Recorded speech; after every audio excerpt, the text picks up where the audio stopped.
সুপ্রিয় শিক্ষার্থীবৃন্দ, তোমরা যারা এবারে এসএসসি 2025 অংশগ্রহণ করেছো, তোমাদের মধ্যে যারা ঢাকা বোর্ডের অধীনে আছো, তোমাদের গণিত সৃজনশীল প্রশ্ন নিয়ে চলো কথা বলি। তোমাদের সৃজনশীল প্রশ্নের ক বিভাগের বীজগণিত অংশে 1 নম্বর প্রশ্নের যে অঙ্কটা এসেছে, চলো আমরা সেই অঙ্কটা সমাধান করার চেষ্টা করি। তো 1 নম্বর অঙ্ক এসেছে, এখানে এর মান দেওয়া আছে, বির মান দেওয়া আছে এবং এস দেওয়া আছে। তো এখানে চলো আমরা কি দেওয়া আছে একটু পড়ে নেই। এ সমান সমান দেওয়া আছে x such that x belongs to n such that x square greater than 7 এবং x cube less than 190। তারপরে দেওয়া আছে b সমান সমান x such that x belongs to z such that x square less than equal 4, তাই না? 4 দেওয়া আছে। এরপর এস দিয়েছে। তো আমরা মানগুলো আর এখন না বলে আমরা সরাসরি ক নাম্বার অঙ্ক চলে যাই।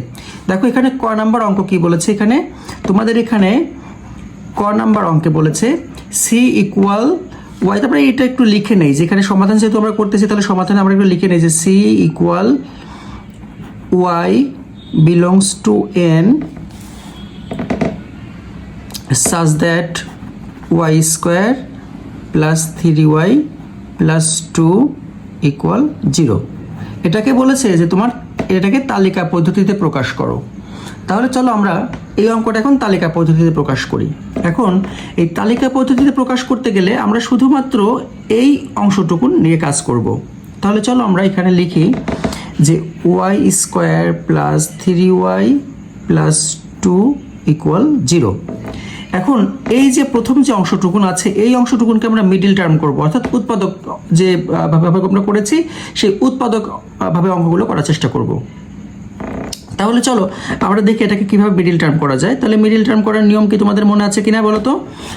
বিষয়টা হচ্ছে এরকম যে আমাদের এই মাঝখানে যেই সংখ্যাগুলো আছে এটাকে আমি এমনভাবে যোগ বিয়োগ করব যাতে সেই দুইটা গুণ করলে আবার পরেরটা হয়। তো এখানে দেখো আছে 2, তো এখানে আছে 3y, তাই না? তাহলে 3y কে আমি কিভাবে ভাঙতে পারি? দেখো আমি যদি এখানে এইভাবে ভাঙি যে 2y আর প্লাস 1y, তাহলে এখানে দেখো এই হচ্ছে 2টা আর এই হচ্ছে 1টা, তাহলে 3টা হয়ে গেল। আবার তুমি যদি এখানে 2 আর 1 মানে এখানে একটা আছে গুণ করো, তাহলে 2 অক্ষে 2 হবে, তাহলে আমাদের এটা মিডল টার্ম হয়ে গেল। তাহলে চলো আমরা এখানে লিখি y square plus 2y plus y plus 2 equal 0। বা এখন আমরা কমন নেব, এই দুইটা থেকে কমন নেব, এই দুইটা থেকে কমন নেব। তাহলে আমরা যদি এখানে y কমন নেই তাহলে কি থাকে দেখো y প্লাস 2, অর্থাৎ এখান থেকে y একটা থাকলো আর এখান থেকে y চলে গেল 2 পড়ে থাকলো, প্লাস এখানে আমরা 1 কমন নেব, তাহলে 1 কমন নিলে কি পড়ে থাকে y প্লাস 2 পড়ে থাকে, তাই না? ইকুয়াল 0। বা এখন দেখো এখানেও y প্লাস 2 তাহলে আমি এখানে y প্লাস 2 নিলাম কমন। আচ্ছা, আর কি পড়ে থাকলে এখানে দেখো তো y প্লাস 1 পড়ে আছে, তাহলে এখানে y প্লাস 1টা পড়ে আছে ইকুয়াল 0। এখন এই y প্লাস 2 ইকুয়াল একবার 0, আবার y প্লাস 1 ইকুয়াল 0। তাহলে আমি এখানে লিখে নেই যে হয় y প্লাস 2 ইকুয়াল 0 বা y সমান সমান, দেখো প্লাস যদি সমান সমানের পাশে যায় তাহলে কি হয় মাইনাস হয়ে যায়, তাহলে -2। তাহলে আবার এখানে অথবা দেখো একবার করেছি আমরা y প্লাস 2 ইকুয়াল 0, তাহলে আবার কি করব y প্লাস 1 ইকুয়াল 0, তাহলে y প্লাস 1 ইকুয়াল 0। বা এটাও সেম, এ পাশে প্লাস আছে তাহলে এই পাশে সমান সমানের পাশে গেলে কি হয়ে যাবে মাইনাস, তাহলে y সমান সমান -1। তাহলে দেখো এখানে আমাদের মানটা কি দাঁড়ালো, তাহলে y সমান সমান -2 আর হচ্ছে -1 দাঁড়ালো। এখন এটা কি আমরা উত্তর নিতে পারবো কিনা একটু দেখে আসি আমরা। এখানে শর্ত কি বলেছিল দেখো, তোমাদের এখানে শর্ত বলেছিল যে এই y এর যে মানটা হবে সেই মানটা কিন্তু n এর সাথে সম্পর্কিত হতে হবে। এখন n মানে কি? দেখো n মানে হলো ন্যাচারাল নাম্বার, মানে স্বাভাবিক সংখ্যা। এখন স্বাভাবিক সংখ্যা কোনগুলো হতে পারে? স্বাভাবিক সংখ্যা হতে পারে শুধুমাত্র +1 মানে প্লাস সংখ্যাগুলো হতে পারে, +1 মানে +2 +3 +4, অর্থাৎ 1 2 3 এরকম শুধু প্লাস হতে পারবে। এখানে কিন্তু মাইনাসের কোনো সম্পর্ক এখানে নাই, কারণ তারা আমাদেরকে শর্ত বলে দিয়েছে যে y বিলংস টু n হতে হবে। তার মানে এই বিলংস টু মানে সম্পর্ক, অর্থাৎ y এর সাথে n এর সম্পর্ক থাকতে হবে, কিন্তু দেখো এখানে আমাদের কি হয়েছে -2 -1, তার মানে এটার সাথে কিন্তু n এর কোনো সম্পর্ক নাই। তাহলে আমি এটা লিখে দিব যে নট বিলংস টু n, অর্থাৎ n এর সাথে কোনো সম্পর্ক নাই। তাহলে আমি এখন এই যে c এর মানটা তাহলে আমি কি লিখবো? তাহলে আমি লিখতে পারি যেহেতু এখানে এর মানের সাথে কোনো সম্পর্ক নাই, তার মানে কোনো উত্তরই হবে না। এখন উত্তর হবে না মানে কি? উত্তর হবে না মানে ফাঁকা সেট, অর্থাৎ সেখানে আমরা লিখতে পারি যে c = ফাঁকা সেট, আর ফাঁকা সেট মানে হলো ওডি। তাহলে আমরা এখানে ক নম্বর অঙ্কের অ্যান্সার লিখতে পারি যে ওডি। আশা করি ক নম্বর অঙ্কটা তোমরা তাহলে বুঝতে পেরেছো যে আমরা এখানে তাহলে কি লিখলাম। দেখো যেহেতু এখানে এই যে y = -2 এবং -1, তার মানে কি এই -2 এবং -1 এর সাথে কিন্তু y এর কোনো সম্পর্ক নাই, তাই না? এখানে যেই কারণে, কারণ এখানে ন্যাচারাল নাম্বার নাই, সেই কারণে আমরা অ্যান্সার কি লিখবো? অ্যান্সার লিখবো ওডি। আশা করি ক নম্বর অঙ্কটা বুঝতে পেরেছো। এবার চলো আমরা খ নম্বর অঙ্কটা করার চেষ্টা করি। তাহলে খ নম্বর অঙ্কটা আমরা দেখি কিভাবে করা যায়। দেখো খ নম্বর অঙ্ক এখানে কি বলেছে? খ নম্বর অঙ্কটা বলেছে তোমাকে PA নির্ণয় করতে বলেছে। এখানে দেখো বলেছে PA নির্ণয় করো, তো এর মানটা তো এখানে আমাদের বের করে নিতে হবে। তাহলে আমরা এখানে লিখে নেই খ নম্বর অঙ্কটা, আমরা এখানে লিখে নিতে পারি যে দেয়া আছে, খ নম্বর অঙ্ক আমরা লিখি যে দেওয়া আছে, আমরা এখানে লিখতে পারি দেওয়া আছে। তো কি দেওয়া আছে দেখো তো, এই নাম্বারে কি দেওয়া আছে? ক নাম্বার এখানে এর সমান সমান দেওয়া আছে হচ্ছে x such that x belongs to n such that x² greater than 7 এবং x³ less than 190। দেখো এই শর্তগুলো আগে আমরা একটু বুঝে নেই, যেখানে শর্তগুলো আসলে আমাদেরকে কি বোঝাইছে। এখানে ওরা আমাদেরকে বলেছে যে তুমি x এর যে মানগুলো ধরবে সেই মানগুলো কিন্তু স্বাভাবিক সংখ্যা হবে, অর্থাৎ এখানে এই n এর মান কি হতে পারবে? 1 হতে পারবে, 2 হতে পারবে, 3 হতে পারবে, এটা কিন্তু মাইনাস হতে পারবে না। কারণ আমরা জানি যে ন্যাচারাল নাম্বার মানে হচ্ছে সব স্বাভাবিক সংখ্যা, মানে সব স্বাভাবিক সংখ্যা কোনগুলো হয় বলো তো? 1 2 3 4 5 এরকম হয়, তাই না? আচ্ছা, এখন আমরা যদি এখানে একটু তোমাদের বোঝার জন্য একটু লিখে নেই যে এটা কী কী বের করব। দেখো এখানে বলেছে এক্স এর বর্গ আর এখানে বলেছে এক্স এর ঘন, তাই না? তাহলে আমি এখানে লিখে নিতে পারি যে আমি কী বের করব। তাই আমি এখানে লিখে নেই যে সকল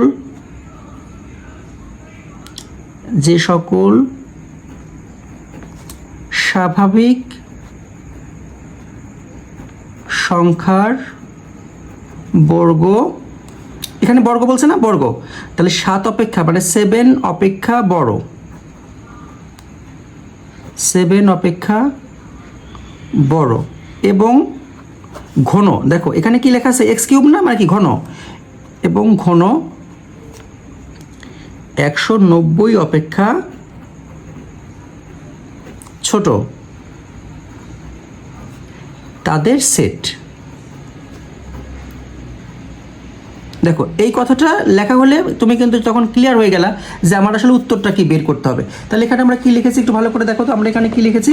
আমরা এখানে লিখেছি, এটা কি বুঝিয়েছে আমাদেরকে? যে সকল স্বাভাবিক সংখ্যার বর্গ 7 অপেক্ষা বড়, হ্যাঁ, এবং ঘন 190 অপেক্ষা ছোট, তাদের সেট আমাদেরকে বের করতে হবে।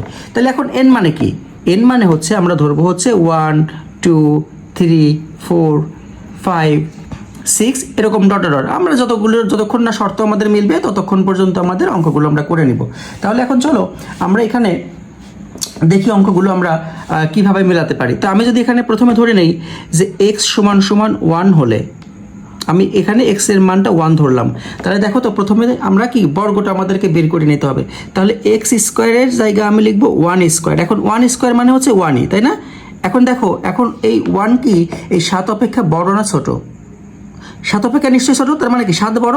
তাহলে কিন্তু আমার চিহ্নটা বদলে যাচ্ছে। তাহলে আমি এখানে দিলাম কি যে 7টাই এখানে বড়। তাহলে কিন্তু দেখো আমাদের প্রথম শর্তটা 1 দিয়ে মিলল না। দেখি আমাদের এই পরেরটা মিলে কিনা। এবং x³ এখানে কিউব ছিল, কিউব মানে কি 1 ঘন, তাই না? 1 এর উপর কিউব। এখন 1³ মানে তো 1, এখন 1 কিন্তু ছোট, তাই না? তাহলে 190 থেকে এটা ছোট, তার মানে দেখো এই শর্তটা মিলছে। কিন্তু আমাদের উত্তর সেটাই হবে যখন আমাদের এই দুইটা শর্তই মিলবে, অর্থাৎ এই বর্গটা 7 থেকে বড় হবে আর ঘনটা 190 থেকে ছোট হবে। দেখি তারপর 2 নম্বর অঙ্কটা তাহলে কীভাবে হয়। আমরা যদি মানটা 2 ধরি, তাহলে x = 2 হলে, দেখি তাহলে মানটা কী হয়। তাহলে 2 হলে এক্স স্কোয়ার সমান 2 এর উপর স্কোয়ার। তাহলে এখন 2 দুগুণ কত হয় 4। দেখো 4-এর থেকেও কিন্তু 7 বড়, তার মানে আমাদের এই শর্তটাও মিলল না। হ্যাঁ, এবং এক্স কিউব সমান 2 এর উপর কিউব, তার মানে 2কে 3 বার গুণ করলে হচ্ছে 8, আর 8 মানে 190 থেকে সেটা ছোট। এরপরে আমরা আবার ধরি এক্স সমান সমান 3 হলে এক্স স্কোয়ার সমান সমান 3 স্কোয়ার। এখন 3 স্কোয়ার মানে কত, 3 3 কত হচ্ছে 9। দেখো এই 9 কিন্তু আবার 7-এর থেকে বড়, তাহলে চিহ্ন কিন্তু এদিকে ঘুরে গেল, তাই না? তাহলে এখন শর্ত কিন্তু এটা মিলল যে 7-এর থেকে 9 বড়। এবং ঘন এক্স কিউব দেখালে আমি এখানে কত দিব, 3 এর উপর 3 দিব। তাহলে এখন 3কে 3 বার গুণ করলে হয় হচ্ছে 27। এখন 27 190 অপেক্ষা ছোট। আবার যদি আমি এখানে লিখি, দেখো এক্স সমান সমান 4 হলে এক্স স্কোয়ার সমান 4 স্কোয়ার। এখন 4 স্কোয়ার মানে 4কে 2 বার গুণন, তাহলে 4 4-এ 16। এখন এই 16 হচ্ছে 7-এর থেকে বড়। এবং ঘন এক্স কিউব, তার মানে 4-এর উপর কিউব। এখন 4-এর উপর তুমি যদি কিউব করো তাহলে 4কে তোমার 3 বার গুণ করতে হবে, তাহলে 4 4-এ 16, 4 16 64। তার মানে এই 64 হচ্ছে 190 অপেক্ষা ছোট। আবার দেখি কত হয়। আমি যদি এখানে এক্স সমান সমান 5 ধরি, 5 হলে এক্স স্কোয়ার সমান সমান 5 স্কোয়ার। তাহলে এখন 5 স্কোয়ার মানে 5কে তুমি যদি 2 বার গুণ করো তাহলে কত হয়, 5 5 25, তাই না? এখন এই 25 কিন্তু 7-এর থেকে কি বড়। এবং এক্স কিউব সমান সমান 5-এর উপর কিউব। তাহলে এখন 5কে যদি আমি 3 বার গুণ করি তাহলে কত হয়, 125। এখন 125 কিন্তু 90 থেকে ছোট। এবার আমরা ধরি এক্স সমান সমান 6 হলে, তাহলে এক্স স্কোয়ার সমান সমান 6-এর উপর স্কোয়ার মানে 6 6 36। এই 36ও 7-এর থেকে যথাক্রমে এখানে কি দেখা যাচ্ছে যে আগে যেরকম হয়েছিল সেরকমভাবেই বড়, তাই না? এবং এক্স কিউব সমান সমান যদি আবার আমি লিখি 6-এর উপর কিউব, এর মানে হচ্ছে তুমি 6কে 3 বার গুণ করতে হবে। তাহলে গুণ করো, 6কে 3 বার গুণ করলে কত হচ্ছে দেখো। তাহলে 6কে 3 বার গুণ করলে হচ্ছে 6 6 36, আর 36 হচ্ছে 6 দিয়ে গুণ করো।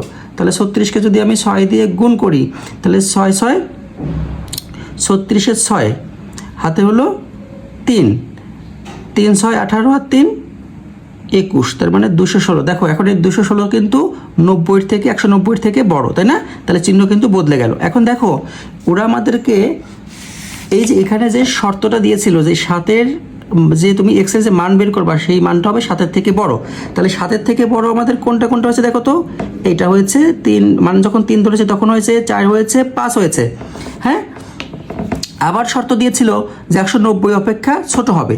তাহলে কোনটা হয়েছে, এই 3টা হয়েছে, এই 3টা হয়েছে, এটা কিন্তু হয় নাই। তার মানে এই 2টা শর্তই পূরণ করেছে 3টা মান, অর্থাৎ এই এক্স সমান 3 4 5।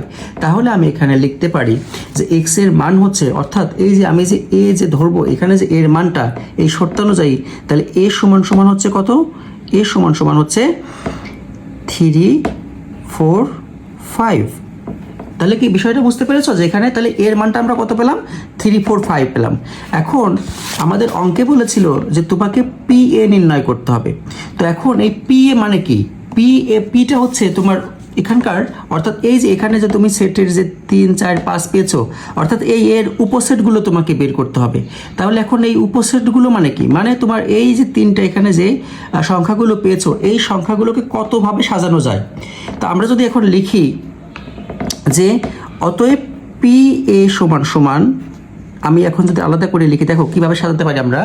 আমরা প্রথমে যদি শুধু এখানে একটা করে লিখি যে এখানে 3, তারপরে 4, তারপরে 5,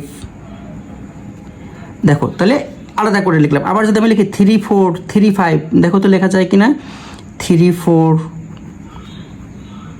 3 5, দেখো তো আর কি লেখা যায়। আমরা 3 4 লিখেছি, 3 5 লিখেছি, তাই না? আরও কিছু লেখা যায় কিনা দেখো তো, 4 5 লেখা যায়, 4 5টা আমরা লিখতে পারি। তাহলে 4 5, দেখো তো আর কি লেখা যায়, দেখো এখানে কিন্তু 3টা লেখা যায়। তাহলে এখানে আমরা 3টা লিখি, 3 4 5। আর কি লিখতে পারি, আর যখন কিছু লেখা যায় না তখন সেখানে খালি ফাঁকা সেট মানে হচ্ছে ওরই আমরা লিখতে পারি। দেখো এটাই হচ্ছে পি এর মান। তাহলে তুমি অ্যান্সার লিখবা যে অর্থাৎ এই যে এর যে উপসেটগুলো হয়, যতগুলো উপসেট হয় ততগুলোই হচ্ছে পি এর মান। তার মানে এটাই হচ্ছে তোমার এই খ নাম্বার অঙ্কের অ্যান্সার। তুমি খ নাম্বার অঙ্ক যখন লিখবা তখন তুমি খ নাম্বার অঙ্কের এটা হচ্ছে অ্যান্সার লিখবা, এইগুলোই হচ্ছে অ্যান্সার। আশা করি খ নাম্বার অঙ্ক বুঝতে পেরেছো। তাহলে চলো এবার আমরা গ নাম্বার অঙ্কটা করার চেষ্টা করি, দেখি গ নাম্বার অঙ্ক কী বলেছিল। এখন গ নাম্বার অঙ্ক তোমাদেরকে বলেছে যে এস অন্যয়টিকে তালিকা পদ্ধতি প্রকাশ করে ডোমেন নির্ণয় করো। তাহলে চলো আমরা এখন গ নাম্বার অঙ্কটা করার চেষ্টা করি, দেখি গ নাম্বার অঙ্কটা কীভাবে সমাধান করা যায়। চলো আমরা গ নাম্বার অঙ্কটা করি। দেখো গ নাম্বার অঙ্কে প্রথমেই কি বলেছে গ নাম্বার অঙ্কটা, তো আমরা গ নাম্বার অঙ্কটা দেখি ওরা আমাদেরকে কি বলেছে গ নাম্বার অঙ্কটা। তো আমরা লিখে নিচ্ছি এখানে গ নাম্বার অঙ্কটা আমরা লিখে নেই। গ নাম্বার বলেছিল এস অন্যয়টিকে, তাহলে এখানে এস এর মান কি কি দেওয়া আছে আমরা একটু এখানে লিখে নেই। যে এস সমান সমান দেওয়া ছিল হচ্ছে X Y such that X belongs to B Y belongs to B. তার মানে আমাদেরকে এখান থেকে আগে বির মানটা লিখে নিতে হবে। তাহলে আমরা এখানে লিখে নেই দেওয়া আছে, তাহলে কি দেয়া আছে দেখো তো এখানে দেয়া আছে বি সমান সমান, তাহলে বি এর মানটা কি দেয়া আছে, বি এর মান দেয়া আছে এক্স সাজ that X belongs to Z সাজ that x square less than equal 4। আচ্ছা আগে আমরা এই শর্তটা একটু বুঝে নেই, যেখানে শর্তটা কি বলেছে। এখানে এই জেড মানে হচ্ছে অর্থাৎ এক্স এর সাথে জেড মানে হচ্ছে পূর্ণ সংখ্যা। আর পূর্ণ সংখ্যা মানে কি, পূর্ণ সংখ্যা মানে তোমার সেখানে শূন্য হতে পারবে, পূর্ণ সংখ্যা মানে শূন্য হতে পারবে, পূর্ণ সংখ্যা মানে তোমার সেখানে মাইনাস হতে পারবে, -1 -2 -3 এরকম হতে পারবে। আবার এখানে প্লাসও হতে পারবে, অর্থাৎ +1 +2 এরকম হতে পারবে, হ্যাঁ +1 +2 +3 এরকম হতে পারবে। কিন্তু সেইটা আবার হয় 4-এর সমান হতে হবে অথবা 4-এর থেকে ছোটো হতে পারবে, 4-এর বড় হলে সেটা আর হবে না। তাহলে এখন দেখো আমি এখান থেকে যদি অঙ্কগুলো বড় না করে তোমাকে এখান থেকে সংক্ষেপে বোঝাই, দেখো তুমি যদি শূন্যকে এটাকে শূন্য ধরো, তাহলে শূন্যের উপর যদি তুমি স্কোয়ার করো তাহলে কি হয়, শূন্যই হয় না। এই শূন্য কিন্তু 4-এর থেকে কি ছোট, তাই না। আবার তুমি যদি এখানে দেখো -1 ধরো, আমরা কি জানি যে কোনো কিছু মাইনাসের উপর যদি স্কোয়ার করা হয় বর্গ করা হয় তাহলে -2 বার গুণ মানে মাইনাসে মাইনাসে কী হয়ে যায় প্লাস হয়ে যায়, তাহলে এটা 1 হয়ে যাবে +1, তাই না। তাহলে এটাও একটা উত্তর হয়, তাই না। আবার যদি তুমি এখানে -2 করো তাহলে কী হবে, দেখো মাইনাসটা উঠে যাবে কারণ মাইনাসে মাইনাসে প্লাস হয়ে যায়। আবার এখানে কত 4 হয়ে যাবে, 2 × 4 হয়ে যাবে, মাইনাস থাকবে না। কিন্তু তুমি যদি -3 করো, দেখো 3 থেকে কত যাচ্ছে 9। এখন শর্ত কিন্তু আমাদেরকে কি বলেছিল যে তোমাকে 4-এর ছোট হতে হবে অথবা সমান হতে হবে, তার মানে 9 হয়ে গেলে কিন্তু আমাদের উত্তর হচ্ছে না। আবার তুমি যদি +3 ধরো তাও 9 হয়ে যাচ্ছে, তার মানে আমাদের কিন্তু হচ্ছে না। তাহলে আমরা কি লিখতে পারি দেখো, তাহলে আমরা শুধু এখানে লিখতে পারি যে x সমান সমান এখানে আমরা কি লিখবো, x সমান সমান এখানে আমরা শুধু লিখতে পারি হচ্ছে যে -2 -1 0 আর লিখতে পারি 1 2। এটা হচ্ছে এক্স এর মানটা আমরা লিখতে পারি। কেন লিখলাম, কারণ আমি যদি 3-এর উপর স্কোয়ার করি তাহলে কিন্তু দেখো সেখানে 9 হয়ে যাবে, আমাদের হচ্ছে না। তার মানে এই কয়টাই হচ্ছে আমাদের এখানে এক্স এর মান।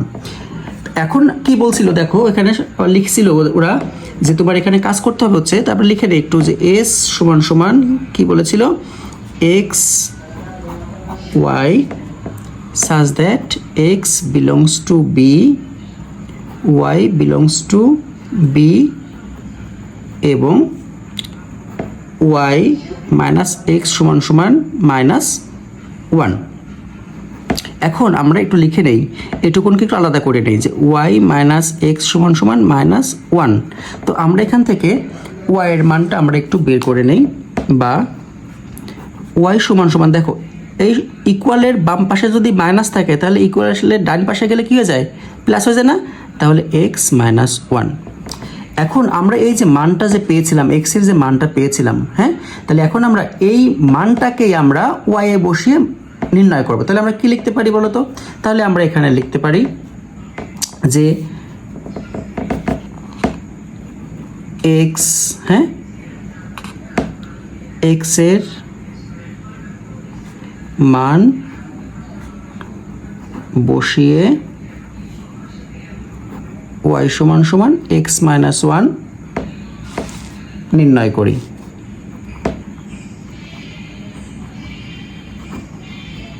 তো আমরা একটা ছক কেটে নেই মানটা বসানোর জন্য, তাহলে তোমাদের বুঝতে সুবিধা হবে। তো আমরা এখানে এক্স লিখলাম, এখানে ওয়াই লিখলাম। তো এখানে আমরা এই মানগুলো বসাবো। কোন মানগুলো আমরা বসাবো দেখো, এখানে এই যে এক্সের যে মানগুলো আমরা পেয়েছিলাম সেই মানগুলো এখানে বসিয়ে নিই। তাহলে -2,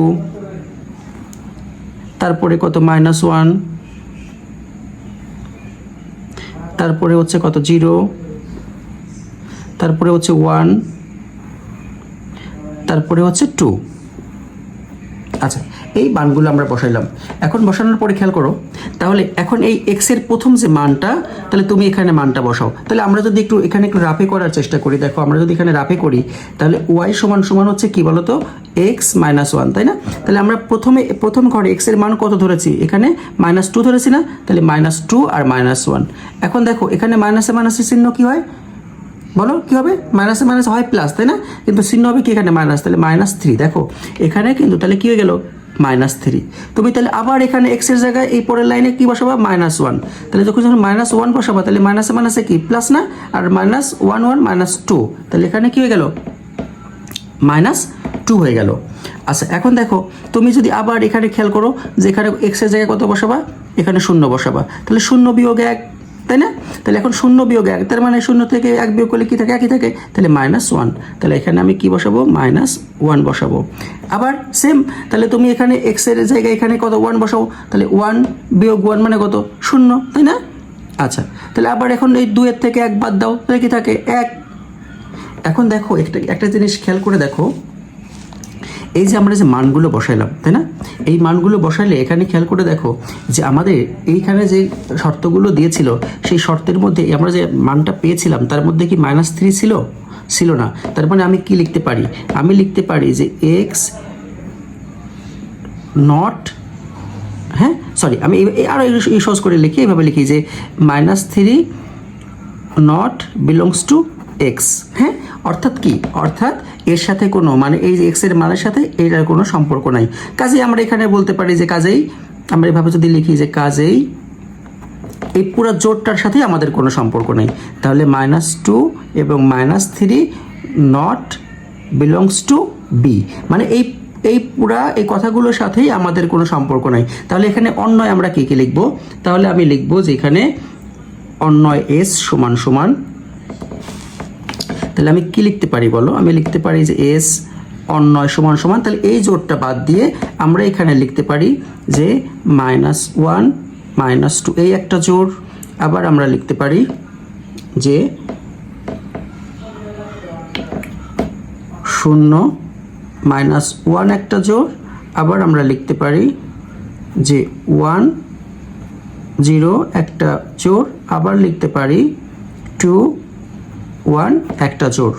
তার মানে এটা হচ্ছে অন্যায়, অর্থাৎ তোমার এস এর অ্যান্সার এটা।